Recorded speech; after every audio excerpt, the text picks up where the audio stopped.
नमस्ते। आप सब लोगों का इस YouTube चैनल में एक बार फिर से स्वागत है। इससे पहले कि मैं नया चैप्टर शुरू करूं, मैं एक बात की तरफ अपने विद्यार्थियों का ध्यान दिलाना चाहूँगी। विद्यार्थियों का इसलिए कि खासकर ये उनके लिए बनाए जा रहे हैं। ये जो वीडियोज़ हैं ये मेरे दोस्तों के लिए, मेरे रिश्तेदारों के लिए उतने नहीं हैं। हालांकि सीखने के लिए सबके लिए कुछ ना कुछ होता है। मैं सिखा सकती हूँ ये दावा नहीं कर सकती, मैं ये गुमान, ये घमंड नहीं कर सकती।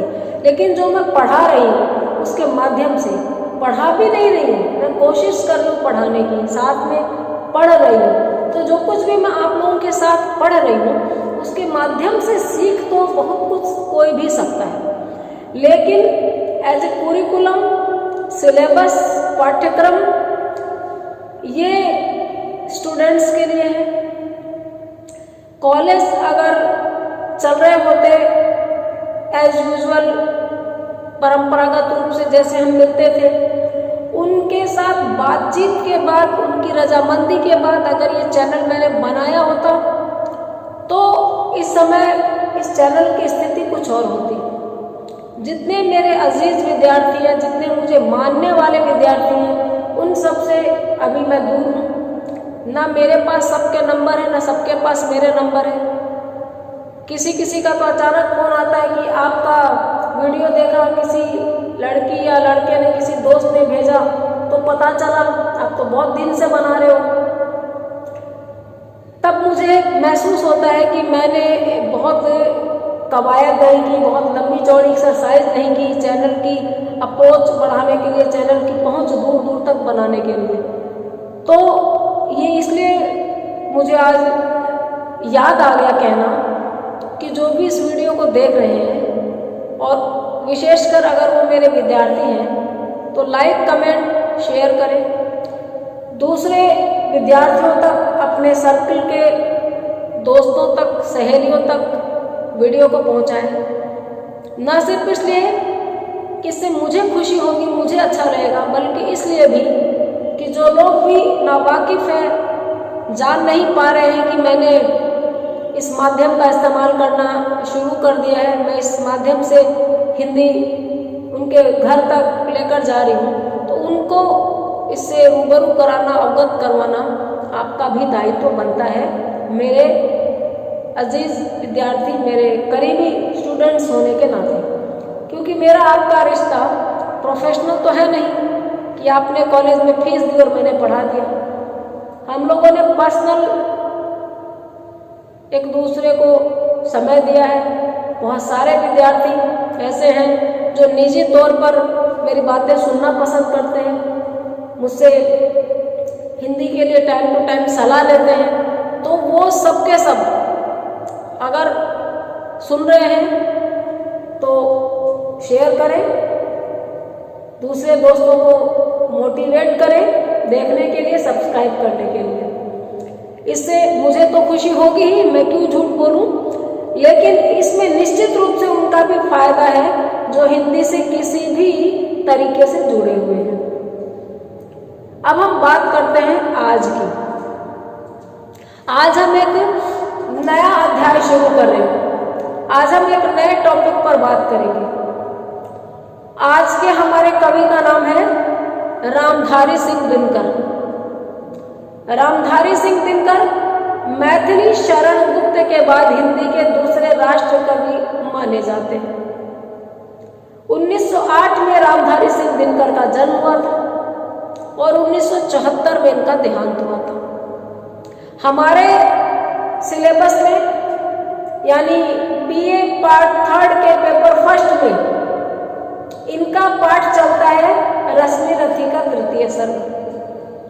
रश्मि रथी इनके द्वारा रचित एक खंड काव्य है।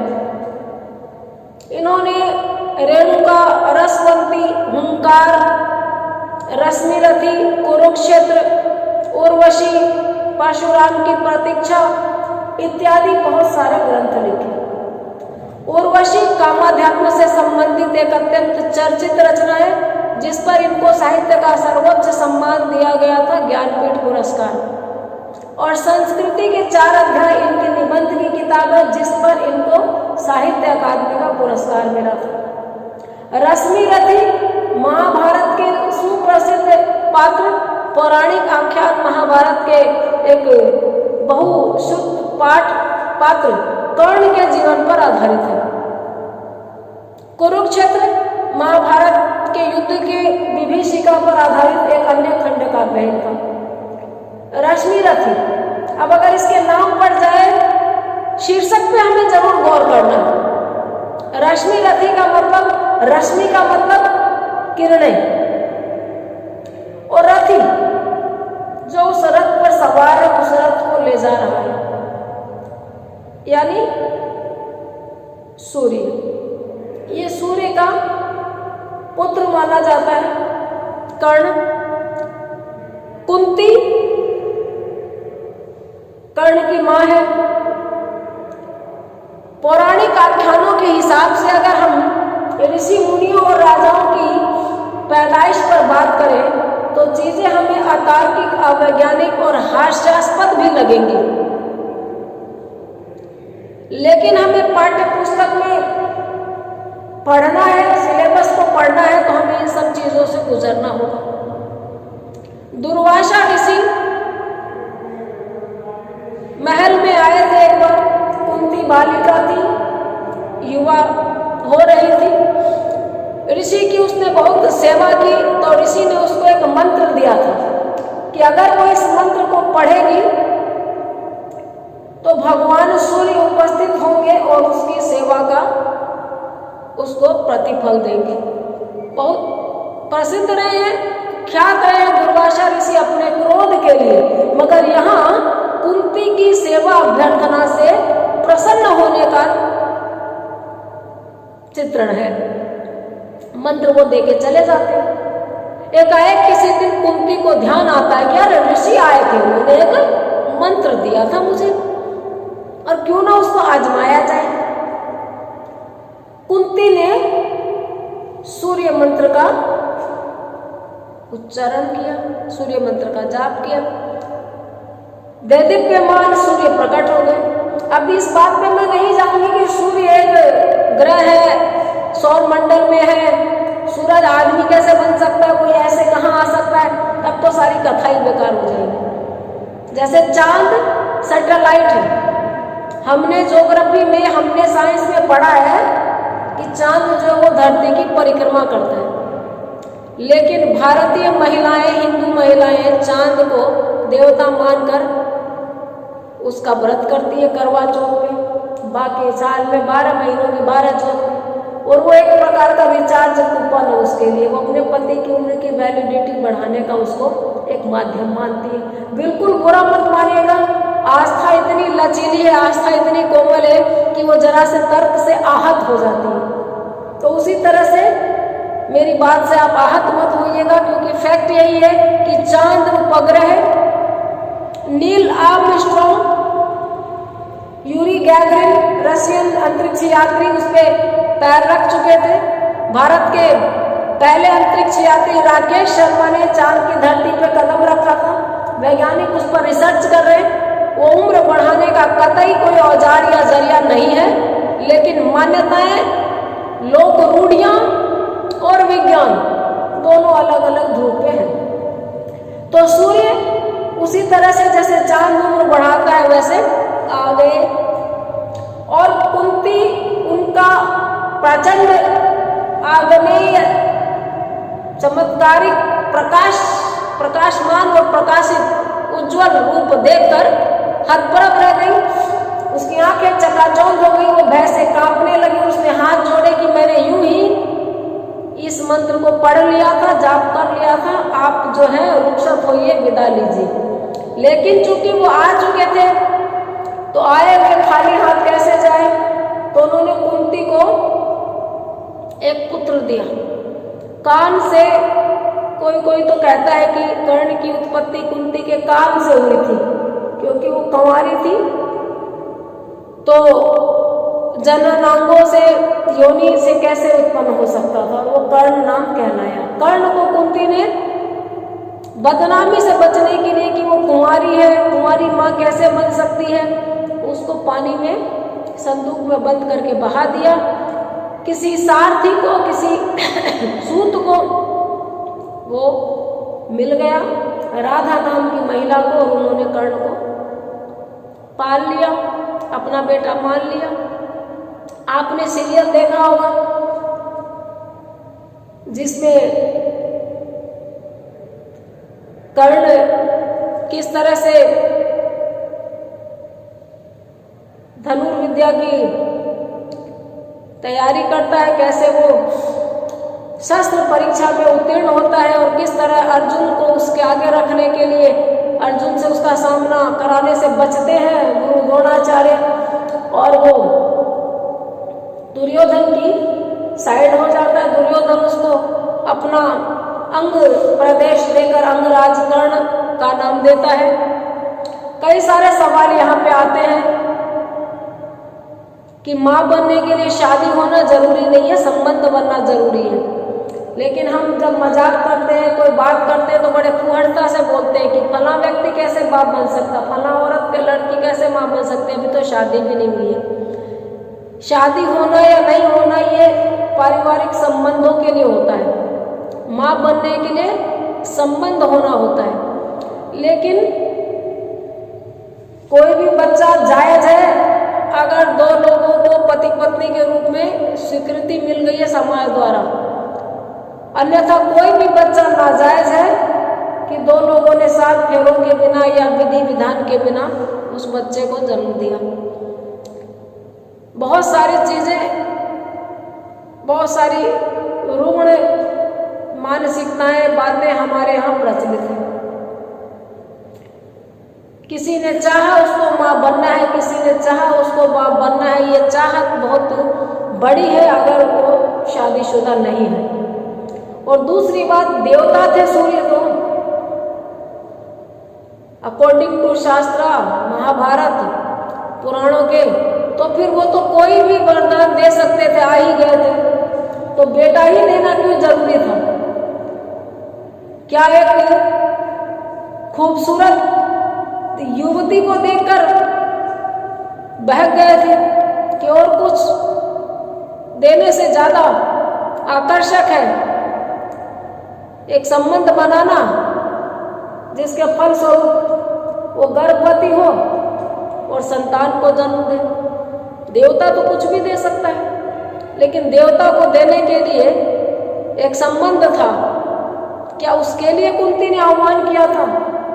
अपने ही बच्चे को वो अपना नहीं पाई समाज की सोच के कारण, और उसको किसी और ने पाला पोसा। कुंती उम्र भर अपने बच्चे को मिस करती रही, याद करती रही। मिला भी तब जब वो उसको अपना नहीं सकती थी, उन दोनों में अनंत दूरियां आ गई थी।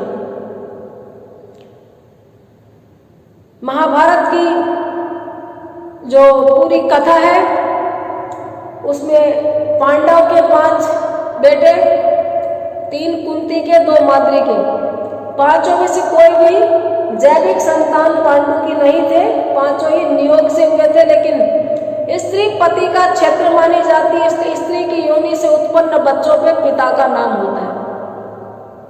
बेहतर समझने के लिए आप एक तो सेकेंड ईयर में नंद किशोर आचार्य का नाटक मैं पढ़ा रही हूँ, हस्तिनापुर।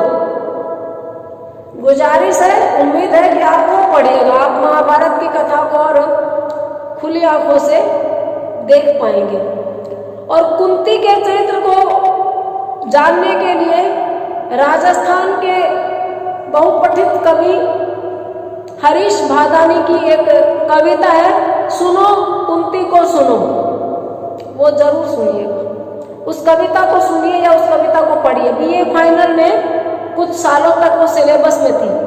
कुंती की व्यथा पूरी तरह से उभर कर आई है कि एक सभ्य समाज में एक अविवाहित माँ का क्या हाल होता है और उसका ही बच्चा उसको किन नजरों से देखता है।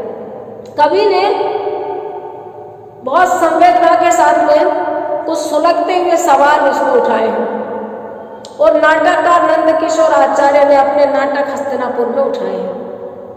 इसमें महाभारत की लड़ाई होती है। 5 पांडव और धृतराष्ट्र के 100 पुत्र। धृतराष्ट्र के पुत्रों को तो कौरव कहा गया, कुरुवंशी, लेकिन पांडु के पुत्रों को पांडव कहा गया, कुरुवंशी नहीं माना गया। खांडाप्रस्थ अलग बसा के दिया गया, हस्तिनापुर अलग बसा। जुआ हुआ, जुए में अपना राज्य हार गया युधिष्ठिर, अपने भाई हार गया, अपना रथ, अपना मुकुट, और अंत में अपनी पत्नी भी हार गया। सदियों से दुर्योधन को यह गाली पड़ रही है कि उसने अपने भाई की पत्नी को निर्वस्त्र करने का दुस्साहस किया, कोशिश की, लेकिन ये हम भूल जाते हैं कि जिनके नाम के साथ में धर्मराज लगता है, धर्मराज युधिष्ठिर, सबसे बड़ी गलती उनकी थी कि उन्होंने जुआ खेला और जुए में पत्नी को दांव पे लगाया। जब उन्होंने जुआ खेलना शुरू किया था तो सबसे पहले खुद को दांव पे लगाया था, खुद को हार गए थे। जब खुद को हार गए तो वो दुर्योधन के दास हो गए, और जब कोई हार जाता है, दास हो जाता है, तो दास की निजी संपत्ति नहीं होती, उसकी कोई पत्नी नहीं होती। पहली बात तो जुआ खेलना ही पाप है, गलत है। फिर दूसरी बात, उन्होंने पत्नी को दांव पे कैसे लगाया? पत्नी उनकी कृत दासी थी या पत्नी उनकी अधिकार की संपत्ति थी, चीज थी। भाइयों को भी दांव पे लगा दिया, मुकुट, राज, सिंहासन सब, और लास्ट में चीरहरण जैसे शब्द से हमारा सामना हुआ, हमको ये शब्द मिला डिक्शनरी में, और उनको जंगल में जाना पड़ा कि 12 वर्ष का तो अज्ञातवास, 12 वर्ष का तो वनवास रहेंगे और 1 लास्ट का अज्ञातवास। अज्ञातवास की शर्त यह थी कि अगर अज्ञातवास में उनके ठिकाने का पता चल गया तो फिर से जंगल में जाएंगे। वो अज्ञातवास वो विराट नगर के राजा विराट के यहाँ छुपके बिताते हैं। अर्जुन विहंगला बनती है, सब अपना अपना, कोई भीम रसोईया बन जाता है, कोई नर्तक बन जाता है, कोई कुछ बन जाता है, 5 भाई, और ये रानी की सखी और परिचारिका बन जाती है, और 1 वर्ष इनका निकल जाता है। वापस आते हैं तो शांति का संदेश लेकर, समझौते का संदेश लेकर जो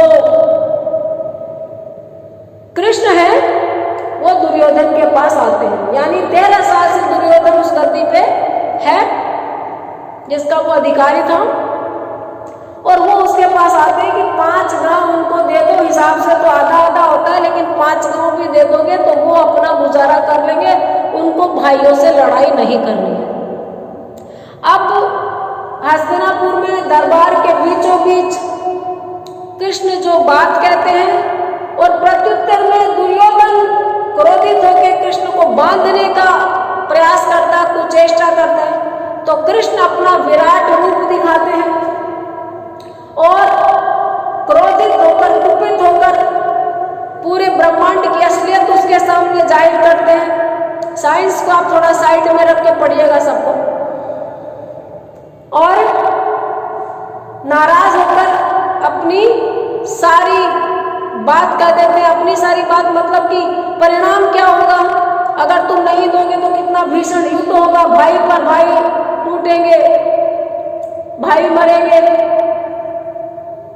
सृष्टि की जो स्थिति है वो उलट पुलट हो जाएगी, सिर्फ वाया श्रृंगार सुख लूटेंगे, कैसे कौवे और गिद्ध वो शवों को नोचेंगे, उनका भोज होगा, उनकी पार्टी होगी।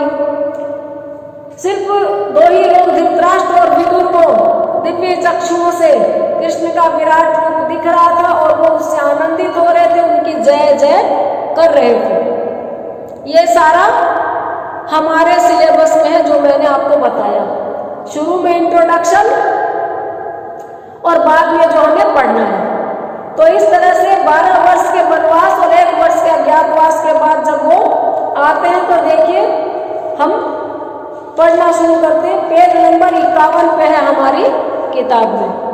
कृष्ण की चेतावनी, रश्मिरथी के 3य सर्ग से, रामधारी सिंह दिनकर लेखक। वस्तुतः यह खंड काव्य महाभारत के पात्र कर्ण पर आधारित है। वर्षों तक वन में घूम घूम, बाधा विघ्नों को चूम चूम, सह धूम धाम पानी पत्थर, पांडव आए कुछ और निकल। देखिए, आप महलों में रहेंगे या सुख सुविधाओं में रहेंगे, स्पून फीडिंग लेंगे, तो आप जमीनी हकीकत से, जीवन की कड़वाहटों से, बहुत सारे दुख सुख से परे रह जाएंगे। लेकिन आपने मेहनत की है, मजदूरी की है, खेतों में गए हैं, आपका न सिर्फ सामान्य ज्ञान बढ़ेगा, बल्कि आप सरवाइव करने के लिए ज्यादा फिट रहेंगे। प्रकृति के बीच में रहने वाले लोग प्राकृतिक आपदाओं को ज्यादा आसानी से झेल पाते हैं। सुख सुविधाओं में रहने वाले लोग कष्टों से जल्दी घबरा जाते हैं। तो वर्षों तक वन में घूम घूम, बहुत सालों तक ये लोग वन में घूमे, 13 साल कम नहीं होते। बाधा विघ्नों को चूम चूम, चूम चूम के यानी खुश होकर के बाधाओं को, विघ्नों को इन्होंने पार किया। सह धूम धाम, धुएं को भी सहा, धूप को भी सहा, पानी पत्थर को भी सहा। कहीं चट्टानों के बीच से जगह बना के निकल रहे, कहीं ओले पड़ रहे, बौछार आ रही है, तो सह धूम धाम पानी पत्थर, पांडव आए कुछ और निकल। पांडव थोड़े और निखार ले आए अपने व्यक्तित्व में, मजबूत हो गई, जिजीविषा तगड़ी हो गई, शब्दकोश भी बढ़ता है, जीवन भी थोड़ा सा और बड़ा हो जाता है। जीने की लालसा बढ़ती है कि नहीं मुझे नहीं पता, लेकिन कष्टों को सहने की क्षमता बढ़ जाती है। सौभाग्य ने सब दिन सोता है, देखे आगे क्या होता है। सौभाग्य सब दिन तो नहीं सोता, 13 साल तक सौभाग्य सोया हुआ था, दास दासी तक बन के रह लिए दूसरों के यहाँ। अब देखें आगे क्या होता है। हमेशा तो सौभाग्य नहीं सोता है, आगे देखिए क्या होता है। मैत्री की राय बताने को, सबको सुमार्ग पर लाने को, दुर्योधन को समझाने को, भीषण विध्वंस बचाने को भगवान हस्तिनापुर आए, पांडवों का संदेशा लाए।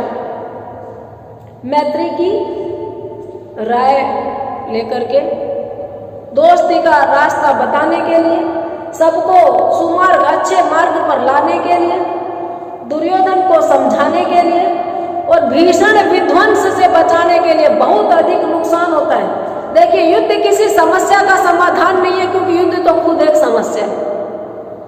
आप भारत पाकिस्तान युद्ध कीजिए या आप चाइना से कीजिए, आप किसी से, युद्ध को जो लोग समाधान के रूप में देखते हैं वो बीमार मानसिकता के। युद्धों से समस्याओं का समाधान होता तो वियतनाम में हो जाता, सऊदी अरब में, उधर सीरिया में हो जाता। युद्ध तो बहुत भीषण समस्या खुद ही है। अशोक कुमार पांडे एक कवि हैं, तो पंक्तियां बड़ी अच्छी लगती उनकी। हर चूल्हे में आग रहे और आग लगे बंदूकों को, हर चूल्हे में आग रहे और आग लगे बंदूकों को, यानी खाने के लिए भोजन हो, भोजन को पकाने के लिए जो आग होती है बहुत जरूरी होती है, बहुत काम की होती है, और बंदूकों को आग लगे, ये नहीं चाहिए। हथियार नहीं चाहिए हमें, खिलौने चाहिए, किताबें चाहिए, अस्पताल चाहिए। तो यही बात वो कहने गए थे कि भीषण विध्वंस नहीं होगा, संदेश लेके गए थे। भगवान हस्तिनापुर आए हैं और पांडव का संदेश लाए हैं। जो न्याय अगर तो आधा दो, पर उसमें भी यदि बाधा हो तो दे दो, केवल 5 ग्राम रखो अपनी धरती तमाम, हम वही खुशी से खाएंगे, परिजन पर आसी न उठाएंगे। दो न्याय अगर तो आधा दो, अगर सही सही न्याय करना चाहते हो, जस्टिस करना चाहते हो तो आधा आधा कर दो। पर इसमें भी यदि बाधा हो, तुमको रोना आता हो, तुम नहीं देना चाहते हो किसी के हिस्से की चीज उसको, तो दे दो केवल 5 ग्राम। 5 गांव उन लोगों को दे दो, पांचों भाई उस 5 गांव में गुजारा कर लेंगे, रखे अपनी धरती तमाम। दे दो केवल 5 ग्राम, रखो अपनी धरती तमाम। तुम अपना सारा साम्राज्य, ये पूरा हस्तिनापुर, इतना बड़ा राजपुर वंश राज रखो, 5 गांव दे दो, हम वही खुशी से खाएंगे, परिजन पर आसी न उठाएंगे। खुशी खुशी हम लोग उसी 5 गांव से गुजारा कर लेंगे और परिजन पर आसी, अपने बंधु बांधवों पर, स्वजनों पर, प्रियजनों पर, रिश्तेदारों पर तलवार नहीं उठाएंगे। आसी यानी तलवार, यानी संतोषम परम सुखम मान लेंगे हम लोग मान लेंगे कि और कुछ नहीं लेना, इतने में गुजारा कर लेंगे, खून खराबे से तो बचेंगे। अपने भाइयों पर, सगे भाइयों पर, अपने चाचा ताऊओं पर, मामाओं पर, फूफा पर, जीजा पर, मौसा पर हथियार उठाने से तो अच्छा है कम में संतोष कर ले। यहाँ तक बात हुई है। आगे दुर्योधन क्या जवाब देगा और भगवान क्या रूप दिखाएंगे, इस पर हम हल्की सी बात कर चुके हैं, कविता के माध्यम से डिटेल में कल करेंगे। आज इतना ही, देखते रहिए, जुड़े रहिए, बने रहिए। Have a nice day.